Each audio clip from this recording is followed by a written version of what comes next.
Meus queridos irmãos, celebramos hoje o 24º domingo do tempo comum e meditamos o Evangelho de Mateus, capítulo 18, versículo 21 a 35, no qual Jesus nos ensina a respeito do perdão. Domingo passado nós vimos o mesmo capítulo, Jesus nos ensinar sobre a correção fraterna. Corrigir quem está errado dentro da comunidade cristã é um dever, não é uma opção. Se alguém está no erro, precisa retomar o caminho certo e precisa ser ajudado pelos irmãos através da correção fraterna.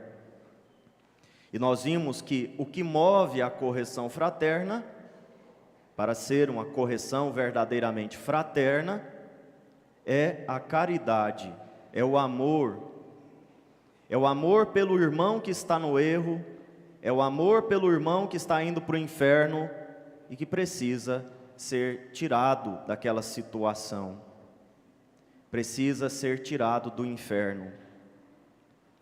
O que move a correção fraterna não é o sentimento de vingança, não é o sentimento de justiça em seu próprio favor, é o desejo de ajudar o próximo, é o desejo de salvar.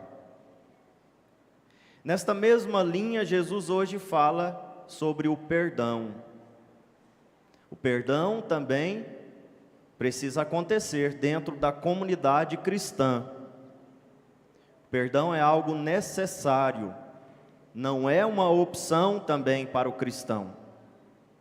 Assim como o amor aos inimigos, rezar por aqueles que nos perseguem, assim como viver os mandamentos, se submeter a Deus, é algo que caracteriza a vida cristã.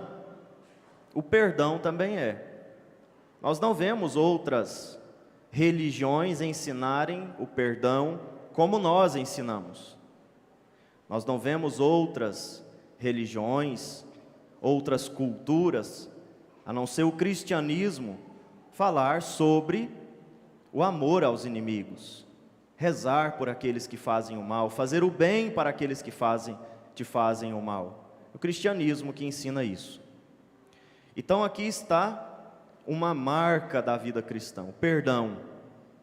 Perdão aos irmãos, a correção aos irmãos, perdão aos irmãos. Precisamos perdoar. Quantas vezes devemos perdoar? É a pergunta que Pedro faz, depois que vê Jesus, que ouve Jesus ensinando sobre a correção. Se alguém te fez o mal, procura e corrige. Pedro então prossegue: quantas vezes eu devo perdoar se meu irmão pecar contra mim? E aí Pedro é generoso, já de imediato ele pergunta: até 7 vezes? Quer dizer, devo perdoar tantas vezes assim? Mais de uma vez? Ele é generoso porque muitos não estão dispostos a perdoar nenhuma vez.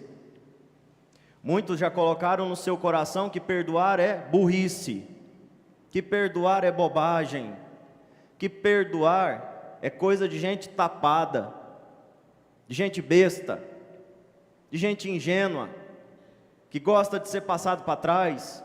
Tem gente que pensa assim, e por isso muitos dizem: eu sou bonzinho, mas não pise no meu calo.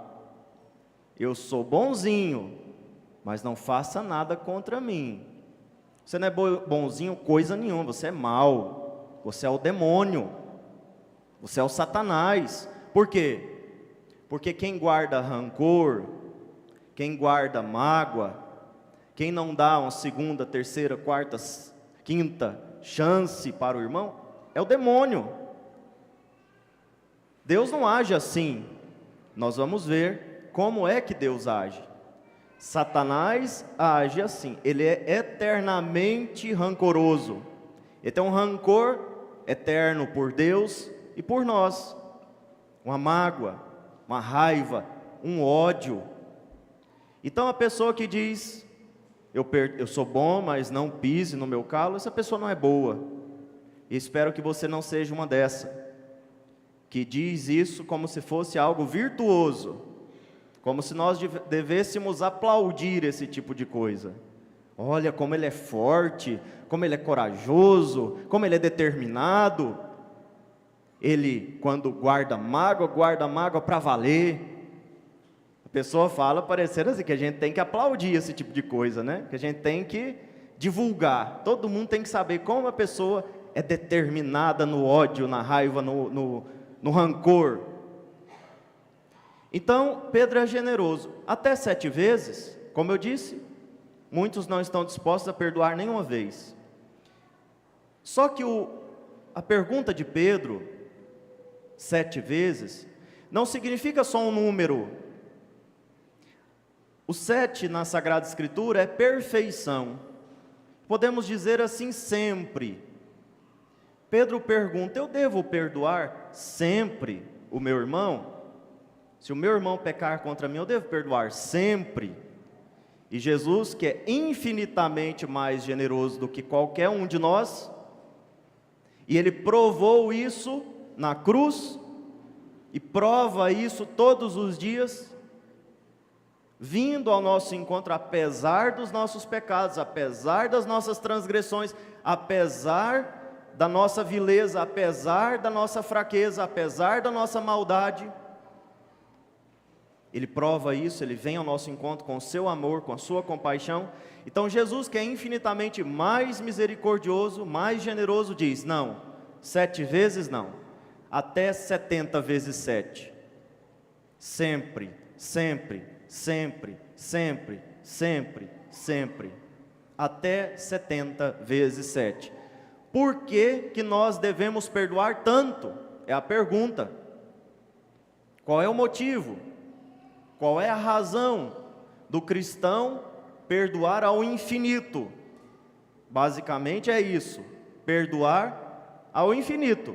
Não tem medida, não tem limites para nós perdoarmos, seja quem for. Seja a pior pessoa deste mundo, seja o pior traidor, porque nós não temos limites no perdão. Porque Deus não tem limites no seu perdão para conosco. Ah, mas o que eu fiz de tão grave para ofender a Deus, para Ele precisar me perdoar infinitamente?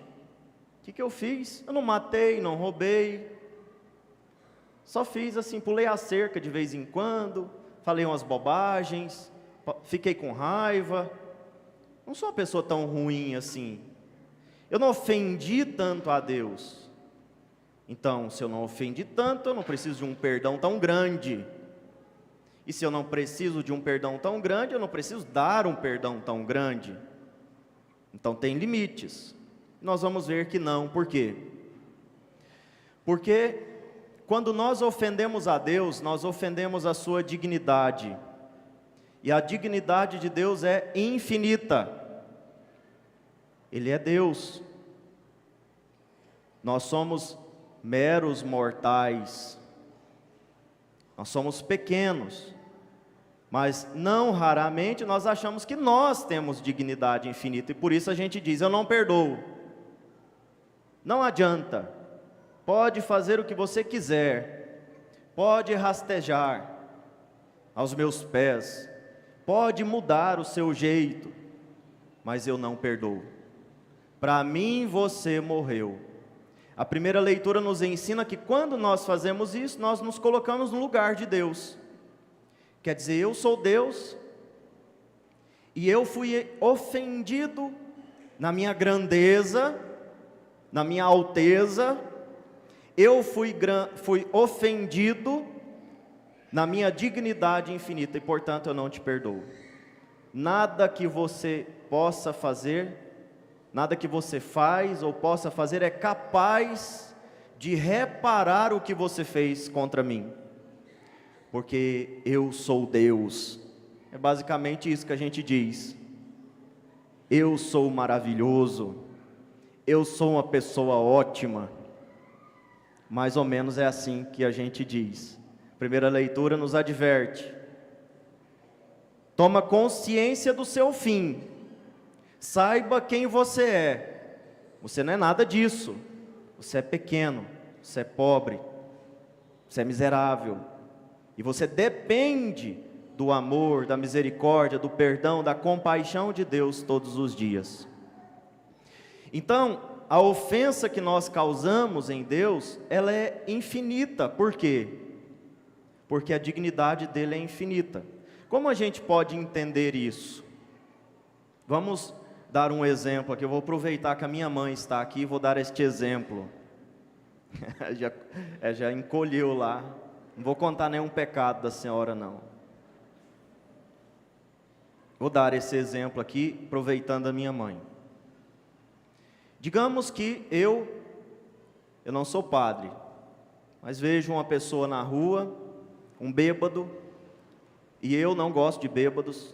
Bêbados me irritam, eles são chatos, eles são irritantes, desagradáveis, e não deveriam estar bêbados. A bebedeira é uma desordem. Eu então encontro um bêbado na rua que não me conhece, eu não o conheço, e digo: seu vagabundo, vai para casa, sai da rua, seu infeliz. E posso até xingar mais. Eu ofendi a dignidade dele, sim ou não? Sim, porque embora ele seja bêbado, ele tem dignidade. Ele é ser humano. Porém, eu não ofendi tanto, porque de fato ele é bêbado, de fato é desagradável, de fato é enjoado. E além disso eu não conheço ele, nem me conhece. Provavelmente então ele vai ficar ofendido, mas não tanto. Vai passar. Agora eu chego em casa, nesse mesmo dia, com raiva desse bêbado, e xingo a minha mãe, que está lá fazendo comida, que está fazendo o almoço, a comida que eu gosto, a comida que eu mais aprecio, porque é o dia do meu aniversário, só que ela atrasou meia hora, e eu digo: sua, mesma coisa que eu falei para o bêbado, não vou falar esse nome aqui, vocês vão ficar escandalizados e tem crianças. Minha mãe vai ficar ofendida, sim ou não? Ela tem dignidade, sim ou não? Sim, só que a ofensa dela, vocês concordam que é infinitamente, ou muito, muito, muito maior do que a ofensa que eu causei naquele bêbado que eu nem conheço, que eu nunca vi. Porque ela é minha mãe, e ela estava fazendo tudo ali para mim, pensando em mim. Não era para o meu mal, para a minha destruição, não, era para comemorar o meu aniversário, fazendo a comida que eu mais gosto, e eu vou e xingo ela. Perco a paciência porque o almoço atrasou 15 minutos, meia hora. Xinguei, desprezei, causei uma grande mágoa, ou causei uma grande ofensa. É a mesma coisa quando nós pensamos em Deus. Aliás, é a mesma coisa não, é infinitamente maior quando nós pensamos em Deus. Quando nós desobedecemos, desprezamos, viramos as costas, falamos coisas que não devemos falar, quando nós não obedecemos a Deus, quando nós não amamos a Deus verdadeiramente, nós causamos uma ofensa em Deus. E assim como a ofensa que eu causo na minha mãe é grande, porque ela é minha mãe, a ofensa que eu causo em Deus é grande, porque Ele é o meu Deus, o meu Criador, aquele que faz tudo para me salvar, aquele que só faz o meu bem, faz coisas só para o meu bem, é o sumo bem, mas eu desprezo, eu rejeito, eu não rezo, eu não obedeço, e assim por diante. Então vocês têm que concordar que Deus, quando me perdoa, perdoa de uma ofensa infinita, de uma ofensa imensa. E no entanto, Ele perdoa. A ofensa é grande, mas Ele perdoa. E a pergunta que o próprio Jesus faz através da parábola é: não devias tu também ter compaixão do teu companheiro, como eu tive compaixão de ti? Quando nós recebemos o perdão de Deus, nós recebemos o perdão de uma dívida enorme, uma enorme fortuna. É importante a gente entender que esse rapaz aqui não tinha como pagar, nem aqui, nem naquele momento, e nem centenas de anos depois. Não era possível pagar aquela enorme fortuna.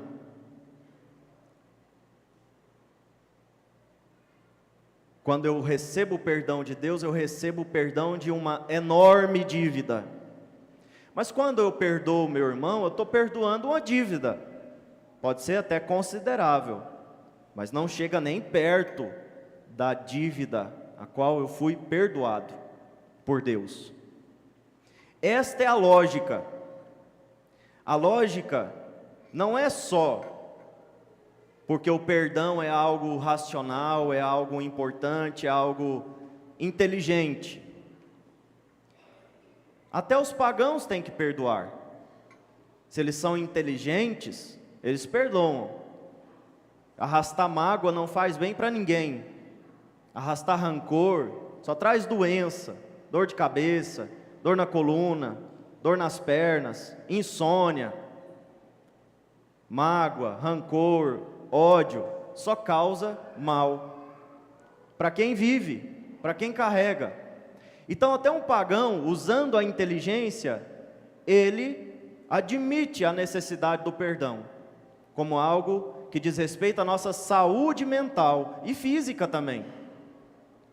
Mas a motivação que nós temos não é só essa. Essa é uma motivação muito pequena, ínfima, perto da motivação que nós temos pela fé. Porque perdoar, o perdão cristão é um ato de fé. Nós perdoamos porque nós temos fé. Fé em quê? No amor de Deus, na misericórdia de Deus, na compaixão de Deus para conosco. E porque eu fui perdoado, tão perdoado, dessa enorme fortuna, eu então encontro motivos para perdoar o próximo. Uma vez, 2 vezes, 3 vezes, 4 vezes, 5 vezes, até 70 vezes 7. Ou seja, sempre. Sempre. Deus perdoa sempre. Então eu devo perdoar sempre. E não tem como fugir disso. Se eu quero ser cristão de verdade, eu preciso perdoar.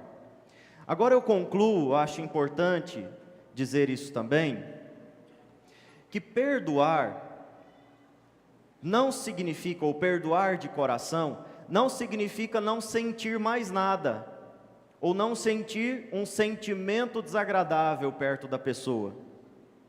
Nós confundimos isso. A gente acredita que perdoar de coração significa não sentir mais nenhum sentimento desagradável perto do cara que matou a minha filha. Não tem como. Perdoar não é sentimento. O coração é o lugar da decisão. Então perdoar é uma decisão. Eu decido fazer o bem para aquele que me fez o mal. Aquele que me fez o mal. Eu decido rezar por aquele que me fez o mal.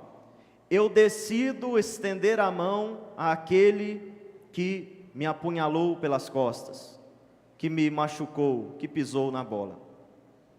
Isso é um ponto. Perdoar é uma decisão, não é um sentimento. A minha vontade é de sair correndo e de não olhar na cara dele nunca mais, ou dela nunca mais, mas eu não faço isso.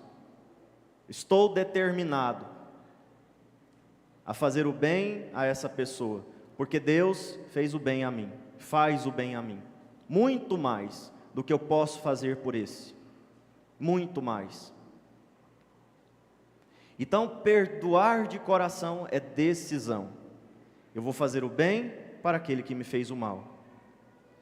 E não significa também reatar o mesmo relacionamento que tinha antes. É importante as namoradas e os namorados saberem disso. Às vezes a menina está namorando, o rapaz vai lá e pisa na bola. Aí ela perdoa, vai lá e pisa de novo, ela perdoa, de novo, perdoa, de novo, perdoa, de novo, perdoa. Ou seja, continua namorando. Não é isso que o Evangelho está falando. Bom, você pode perdoar, mas você não precisa continuar namorando com a pessoa. Você não precisa continuar namorando com a menina, com o menino. Você não precisa continuar sendo amigo, no sentido de contar os seus segredos, de partilhar a sua vida, de chamar para casa. Você não vai fazer isso. Essa pessoa não é confiável mais. Então, perdoar de coração também não significa reatar o mesmo relacionamento. É olhar para o próximo e enxergá-lo sempre como meu irmão, como alguém que pertence ao mesmo corpo que eu, o corpo de Cristo. Queridos irmãos, vamos pedir a Jesus nesse domingo que conceda a nós uma verdadeira caridade. Se é verdade que para corrigir o próximo precisamos de ter caridade, um verdadeiro amor em nosso coração para perdoar também. Então que saibamos perdoar. E veja, se nós não formos uma comunidade que perdoa, logo ninguém conversa com ninguém aqui. Porque todo mundo acaba pisando na bola um dia. Sempre. Os maridos não ficam com as suas esposas, as esposas com seus maridos, as noras não conversam mais com as sogras não conversam mais com as noras, os irmãos de sangue não conversam mais, e nós aqui também não. Então o perdão é um remédio que nós precisamos, e é um remédio que às vezes nos favorece, porque às vezes quem tem que ser perdoado somos nós. Então que sejamos uma comunidade que perdoa sempre, uma comunidade que ama os irmãos e enxerga todos como irmãos. Nós vamos prosseguir agora com a vestição de alguns adolescentes, algumas crianças e adolescentes da nossa comunidade, que oficialmente serão coroinhas e acólitos, e servirão ao altar do Senhor. O serviço ao altar, o serviço que os padres realizam, os diáconos, os bispos, os ministros da Eucaristia, e os coroinhas, que é um ministério, os acólitos, que é um ministério, é um serviço de grande dignidade. Não porque nós somos bons, mas porque Deus é maravilhoso. E servir ao altar do Senhor é a grande graça que nós podemos ter em nossa vida. Vocês, coroinhas, a partir de agora, oficialmente serão servidores do altar. Não só deste altar, mas de qualquer altar. Primeiro, sirvam ao altar do Senhor, aqui na igreja, com compromisso que vocês estão fazendo, vivendo com responsabilidade esse compromisso que vocês estão fazendo aqui agora. Mas também sirvam ao altar do Senhor na vida de vocês, na família, na escola, entre os amigos. Sejam testemunhas de pessoas que amam e servem Jesus Eucarístico na Santa Missa. Que vocês, coroinhas, acólitos, sejam boas testemunhas do amor de Deus lá onde vocês vivem. Não só aqui, mas lá também, na escola, na família, entre os amigos. Nós vamos agora prosseguir sentados, vamos prosseguir com o rito de vestição dos nossos coroinhas.